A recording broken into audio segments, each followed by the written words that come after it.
અંજાર નગરપાલિકાના વિરોધ પક્ષ નેતા રાજેન્દ્રસિંહ જાડેજા દ્વારા અર્બન હેલ્થ સેન્ટર અંજાર 1ના સહયોગથી મેડિકલ કેમ્પનું આયોજન કરાયું હતું।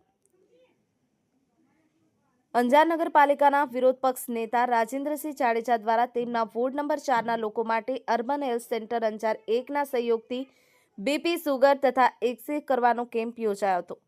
તેમાં વોર્ડ નંબર 4ના ટોટલ 62 લોકોએ લાભ લીધો હતો।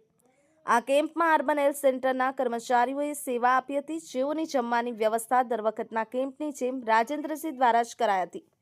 આ કેમ્પને સફળ બનાવવા માટે ભરતભાઈ આહિર, નરસિંહભાઈ પ્રજાપતિ, રોહિતભાઈ પ્રજાપતિ, ખીમજીભાઈ ઠાકર, શાંતિલાલભાઈ સોની, જયેશભાઈ ચંદાણી, કરસનભાઈ ડાંગર, ધીરુભા ઝાલા, અર્જનભાઈ આહિર, ધનગર ગુંસાઈ, નટવરભાઈ જોશી, સમીરભાઈ ભાટિયા, રવુભા જાડેજા, શિવજીભાઈ આહિર, સંજયભાઈ જાદવ, જાવેદભાઈ ખત્રી, ફૈઝનભાઈ ખત્રી, બલેશભાઈ પુરોહિત, અમીરભાઈ આહિર વગેરે જહેમત ઉઠાવી હતી।